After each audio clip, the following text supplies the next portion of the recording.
camaraderie and gratitude fading with the wind. Am I stronger now than I was before, or as weak as back then? I don't know for sure, but until I do, my voyage will not end. No matter what's next, I'm walking straight ahead. Hello everyone, and welcome to me doing my top 5 moments of One Piece, episodes 400 to 500. I'm a little late on this one.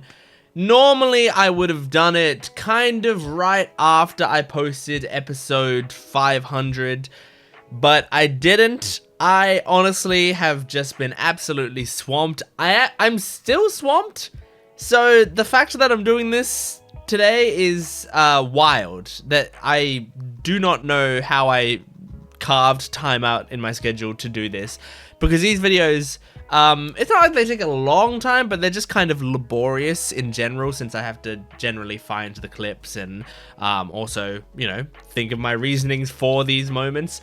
But I'm still excited to do it. This is something, if you don't know, if you're new to my channel, or if you don't know that I do this, I'm Gent. I watch episodes of One Piece on this channel, Jent Watches One Piece. I have a regular channel called Jent Watches, where I watch other things other than One Piece.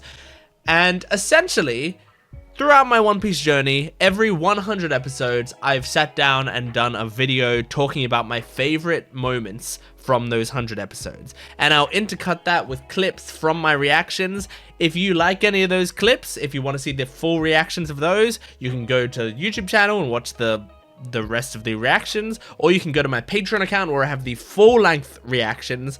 You just sync it up with your own footage and you watch me react to the whole thing.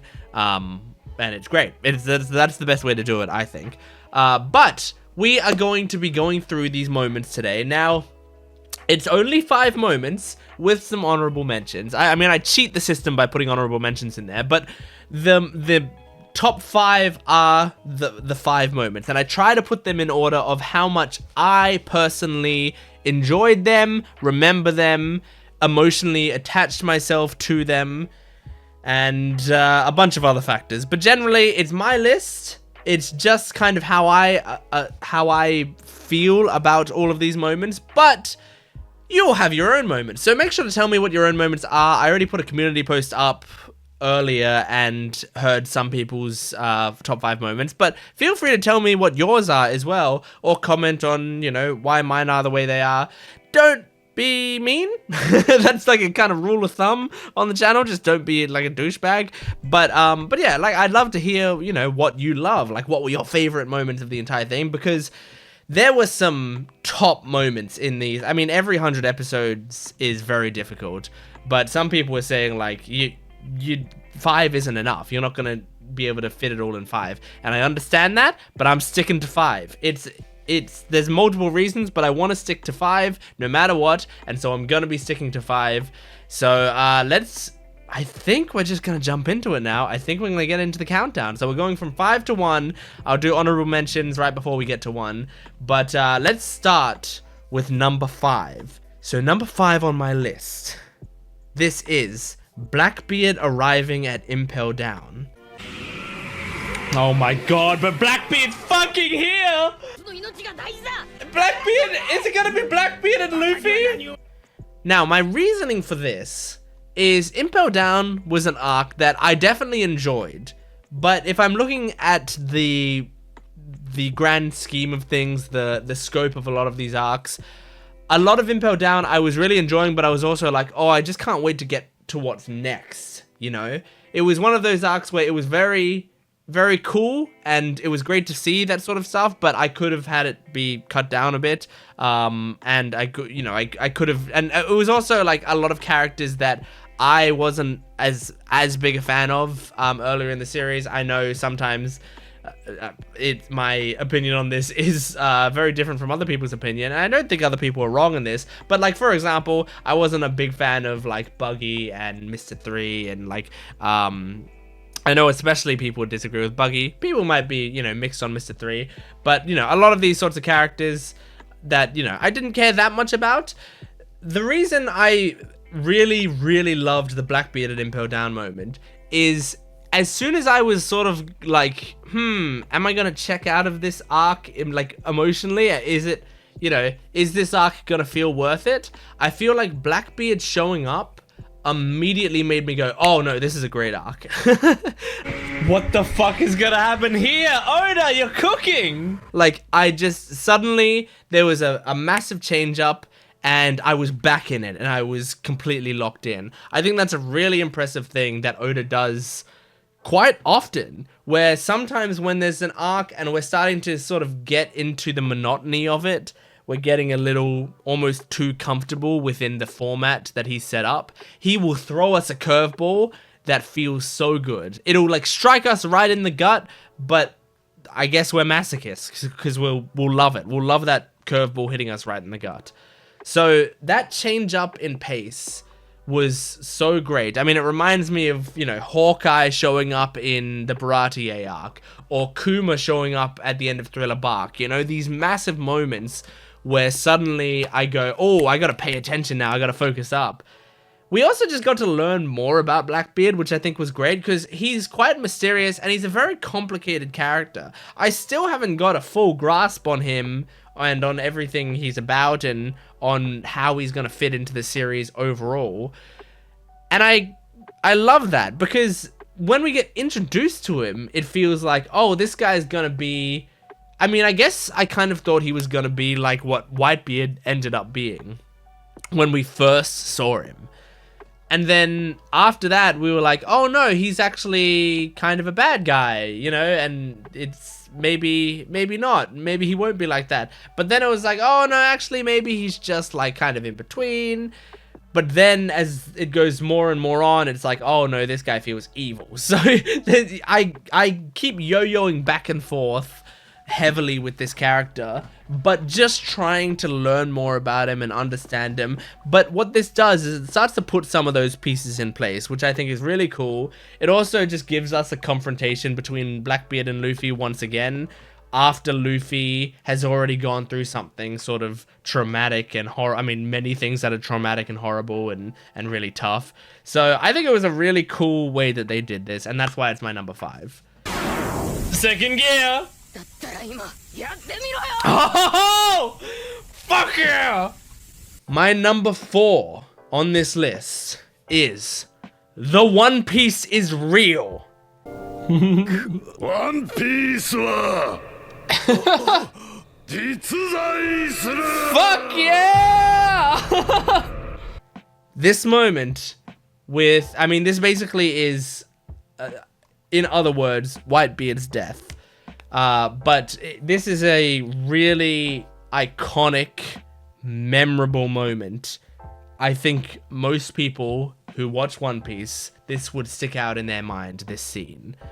I think part of the reason is it's also, other than being memorable, it's memeable.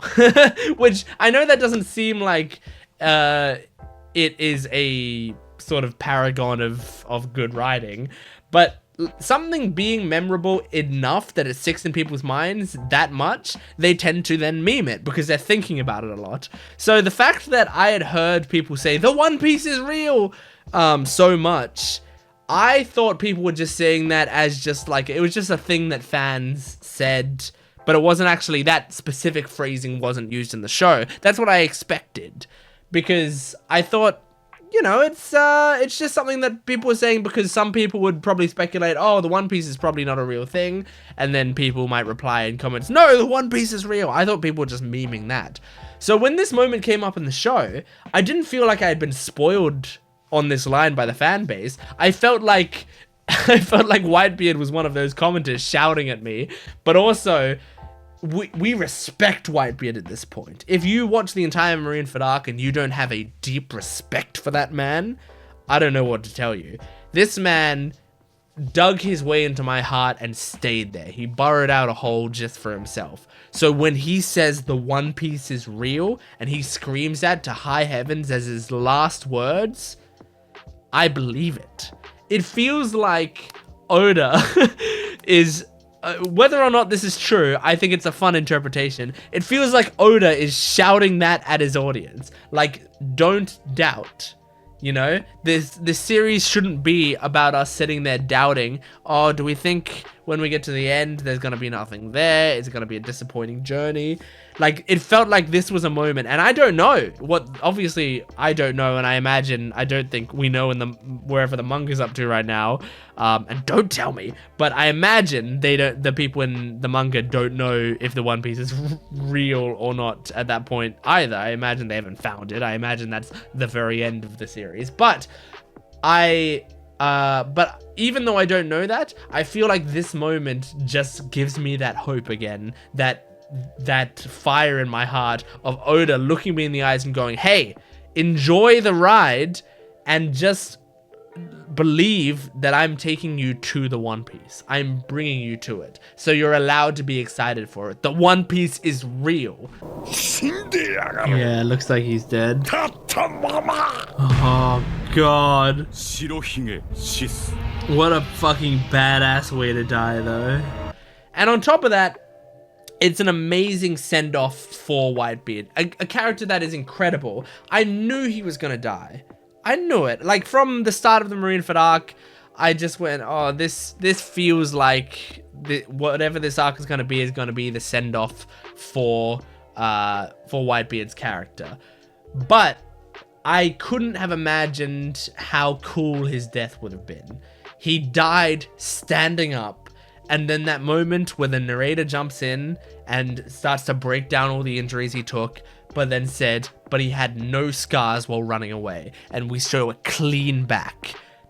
He looks completely destroyed on the front of his body. You know, he's got all these knife wounds and gunshot wounds. He's missing part of his mustache, which I know people also told me in the manga he was missing part of his face. Like, this man has a complete... has been, you know, completely destroyed on the front, but his back is squeaky clean because he never turned his back on the fight. He always stood strong against it, and I think that is just fucking incredible. That's really, really cool. So that's why that's my number 4 moment. No scar that he got while running. That's so... Aww. Number 3. This is an incredibly important moment in One Piece, I think. And this moment is Ace's death. Oh my god, is he going for Luffy? What? Was that Ace that jumped in front? I think that was supposed to be his tattoo. Oh. Oh. Oh, I don't like the fucking necklace thing coming apart. That's like Batman's parents getting killed imagery. Oh shit. So this, I deliberated a lot on where I was gonna put this. I knew it was gonna be in the top 5 moments. I feel like it would be crazy not to have it in there. It's such an important moment in the series. Now, I just had to figure out where it was gonna be, because it really could have gone at any slot. If we were doing top 5 important moments of these episodes of One Piece, maybe it would be at number 1. Maybe I would have chucked it at number 1. But we're talking about like my favorite moments in terms of how I felt about it. This moment was incredibly impactful and insane. I think also, thinking back on it, what I liked more was what this moment did for the series rather than the moment itself. Now, the moment itself was beautiful and really sad and heartbreaking. It kind of just left me speechless at the time, and I think I struggled to talk about it. I struggled to discuss it. And now, having had a lot of time since I watched that, I sort of can discuss it more. I think it's a moment that works really well, partially because a lot of us know that Oda has a problem with not being able to kill main characters. You know, I mean, whether you call it a problem or not, it depends. But up until this point in the series, I feel like it definitely has been a problem that a lot of people agree on, which is the idea that a character will have a death scene that's really impactful, and then later the character will step out and go, oh, and by the way, I'm alive, you know?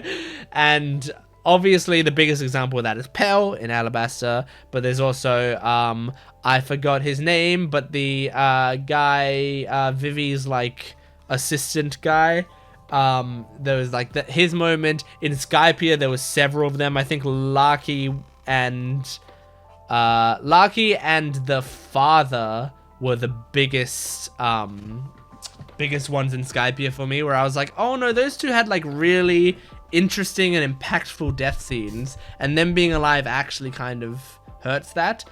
So all of that, you know, all of that build up did really lure me into a false sense of security of like, I thought Whitebeard was gonna die, right? But I did not think Ace was gonna die, because the point of that arc was, let's go get Ace back. Oh. Arigato!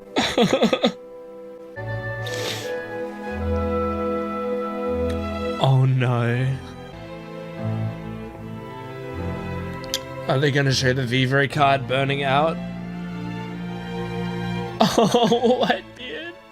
And it felt like we were gonna do it. They actually were doing a great job at like giving us enough despair, but also shining a beacon of hope through it. And often when writers do that, they give a little pinprick of hope that is shining through. And we, as viewers, have become more accustomed to seeing that pinprick of hope and understanding that the point of this story is eventually we're going to reach that pinprick and we're going to grab onto it. And it's very difficult, but we're going to go through all this despair to be able to reach that. That's not what he was doing. He was showing us that pinprick of hope, and then just as we're about to grasp onto it, he snatches it away. Because that isn't the point of the series. The point, I think, of the Summit War arc in general was, or Summit War saga, sorry, in general, was the idea of Luffy, how much can we have Luffy lose? And then how tall is he gonna stand afterwards? I think it was honestly really beautifully done, where we didn't know exactly how much despair he'd have to suffer. Because we had seen him take L after L. He loses his crew. He almost dies to the warden. You know, he loses Bon Clay. And then, like, he gets up to Marineford and we think, well, he can't keep losing. Like, he needs to get a W. And obviously, in our minds, we're like, well, we're going to end the Summit War arc with a W, right? We gotta. And so we think Marineford is going to end like that. And then Ace dies and we go, oh no, I see. We are actually putting him deep into the depths of despair so that we know why he ends up changing so much after this. Why we have to go through what is about to come, which I'm not going to talk about in this video because, frankly, that starts to get into the 500 episodes, and we are talking about episodes 400 to 500. So I think there was that really, sort of really depressing but beautiful moment there.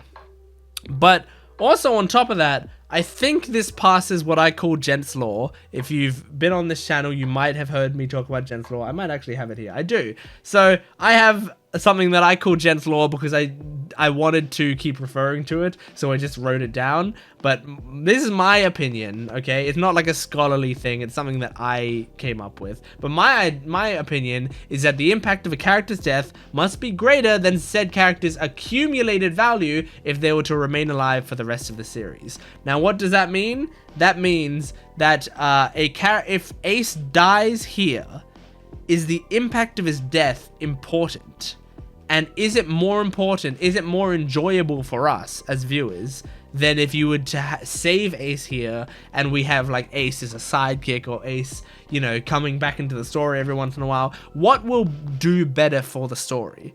And I think the death does do more for the story than if Ace was to stick around. I do think that. because Ace was a very great, important, amazing character. I also now have the hindsight of I'm on episode 520 something or something, you know? So now I've seen a little bit more how the show plays out from here, and I do think it's not just like Ace died for no reason. Ace died and they're using that moment as a catalyst for a lot of really interesting things that I think overall do improve the show. And it also just adds more stakes. The idea that a character that's that important and that great can die does keep us more on edge for the rest of the series.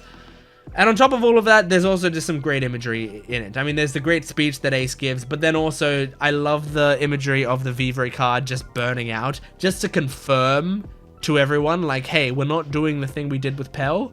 Like, this time, he's dead. The Vivre card, which we've said is his life essence, burned out. So he is dead. So I really like that. So that is why that is my number 3. Oh, holy shit. Just completely gone. Oh, that's visceral. Number 2. Whew. So there are a lot of amazing moments in this saga and in the Marineford arc especially. I was really trying to think of where I would put things. I decided to put at number 2, Shanks' arrival. Oh! Oh! Huh? Oh my god! I think people would agree that this is up there for most people. This is an incredible moment to me. I loved this. I really, really enjoyed it. The idea of Shanks showing up at the end of an arc that was already an all-time great arc. He appears, he shows up, and it's amazing. It's hype, it's fun, it's exciting. It happens after we've had both Ace and Whitebeard die, so we're sad and we're feeling despair.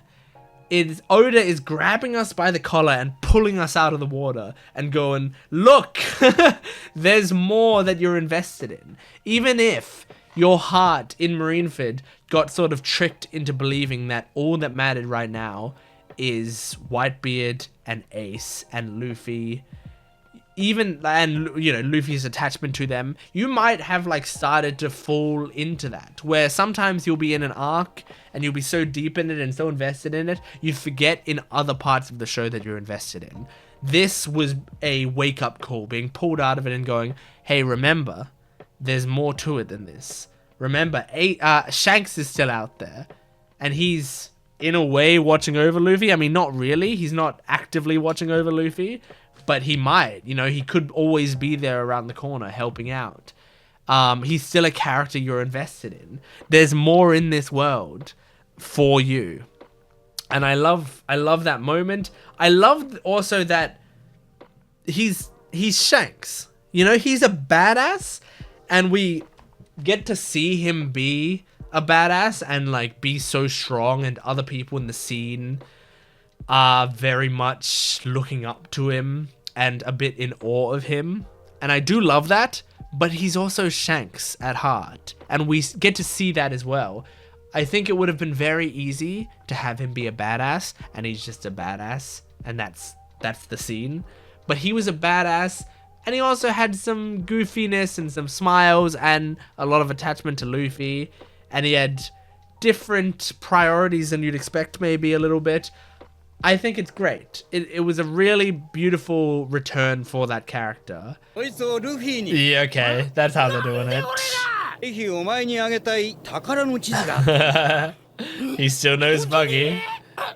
It was a killer full stop on an amazing arc. I mean, the Marineford arc was already incredible. If Oda wanted, he could have been like, oh, no, I'm not going to put Shanks at the end because there's already so much going on there. I want to save the Shanks moment where it might be more impactful, or like where it might make a less interesting arc more interesting, you know? Because I feel like Oda, when writing this, he knows when writing the Marineford arc that this is going to be one of the most important ones. You know, he's got to know that while drawing it. But I think he just wanted to go, hey, I'm already making an awesome arc. Why not make it this awesome to the end so that people have a truly memorable experience to go home with? And Shanks arriving is just the perfect way to wrap that up. So I really, really loved that. And it is still a tease at the same time. Despite all of it, you know, it's not the Shanks payoff, because we're waiting for Shanks to meet Luffy again, and that still didn't happen. Shanks saw Luffy, kinda, you know, but they didn't meet up again. And that is something we're still waiting for. So I really enjoyed that. That is why that's my number 2. No way! Yeah, Ben Beckman, I always forget his name. Is Usopp here? Oh my god! I would never have guessed that Shanks would show up there. Now, we are going to be doing some honorable mentions before we get to number 1. I'm sure you probably already know what number 1 is going to be. But let's quickly do these honorable mentions. These are ones that really could have made the list, but they didn't. They didn't make my personal list. And I'm sure there's even a lot of stuff that could have made the honorable mentions list that didn't. These were just all of my favorite stuff that didn't make the list. So there's Luffy versus the Admirals in Marineford. That was an amazing hype moment. There was Luffy using Haki, which I just think was like just a really dope moment that I think is even cooler now with the context of now I know more about Haki from the episodes that I've seen. And so looking back on that moment is really cool. There was just the sort of somber moments of Garp in Marineford and the sadness that he had to deal with, which I find really depressing, but it's a beautiful moment. There was Bon Clay's sacrifice. I'm sure some people would have definitely had this in their top 5, maybe really high up in their top 5. I think it's definitely worth an honorable mention, even if it didn't make my personal top 5. We had Kobe's Marineford moments, which, I mean, there's a lot of them that are really good. I mean, there's him facing Luffy, there's his awakening of Haki, and there's him standing up to Akainu. I mean, Kobe had a killer run in this section. There's the Warden fight. I mean, a pretty massive, impactful fight that did a lot to Luffy, and it couldn't quite crack the top 5 for me. And then there's also just the Marineford introduction. Just the idea, the feeling I got when we were coming into the arc and I was going, yeah, this is going to be an important one. That was such a special feeling. So now, with all of that being said, I think it is time for me to say my number 1 choice. Top 5 moments, 400 to 500. My number 1 pick is Luffy losing his crew. Oh my god, man.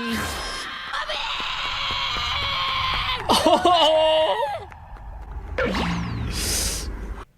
Now this is in the archipelago arc, and it is an amazing, a heartbreaking, an incredible moment. The perfect way to sort of kick off what is a boggling, mind-boggling saga. It started all this bullshit. You know, this moment truly made us go, oh fuck. We are in deep here. I mean, I think it perfectly set the stakes and it humbled us. It also set us off on not seeing the crew for a long time, which, like, admittedly, I think is better for me now that I get to binge the show. If I didn't get to binge the show, maybe this would have been, like, it might have hurt even more. Maybe I would have liked it less if I didn't get to binge the show, because I would have known that I'd have to go so long without seeing the crew again.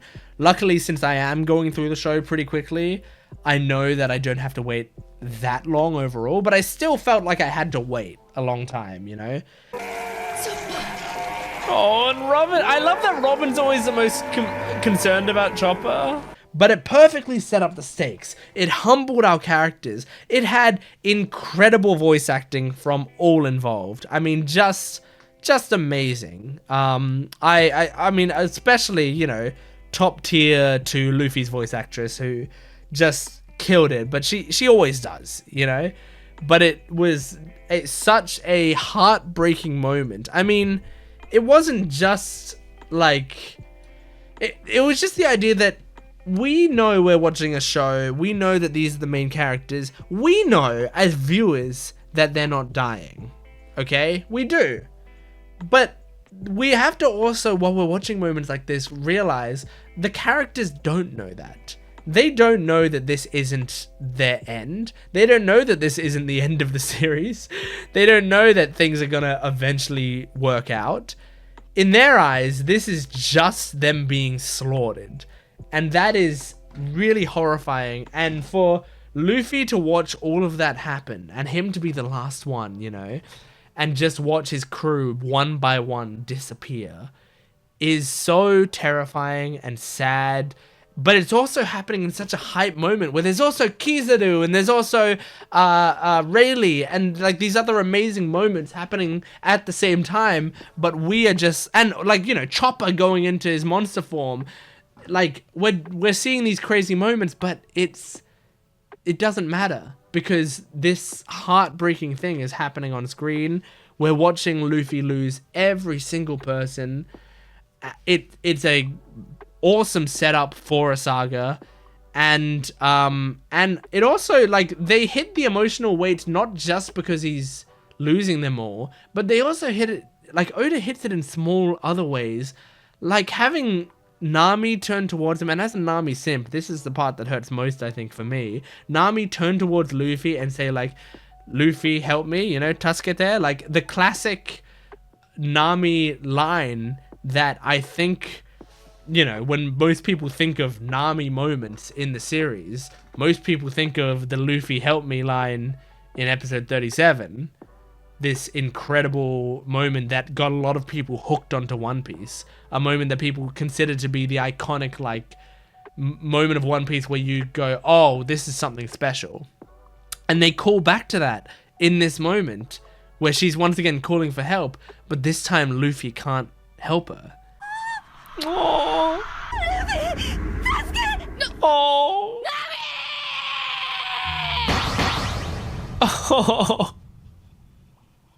Her crying out for help makes me very sad. And that, like, that's fucking fire. That's like, Oda's hand would have been scorched while penning that. That was incredible. So I love moments like that. I love little moments where they get these nice callbacks to the series. But they also, from what I remember, I don't think they had her say Luffy, Tasukete, and then like flash back to, you know, episode 37 or whatever. They just like let us figure that out as well, which I think is really amazing too, when they're able to do that and it works. And I actually do, you know, sometimes a show might do something like that and it's like super subtle. And so I think most people wouldn't pick up on it, and that's cool. But I also don't mind when they spell it out a little bit.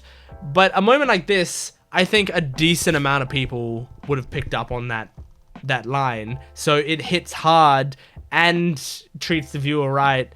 And they also get the nice moment of going, oh my god, this is a callback. And the viewer feels good about the fact that they picked up on that callback. You know what I mean? So it's really amazing, and I think also this moment just sets up one of my favorite moments from what I imagine is going to be in the top 5 of the next 100 moments. But I can't talk about that yet, because we're not up to that video, so... Oh, oh my god. We've never seen Luffy like this. I mean, he thinks he's lost all of his friends.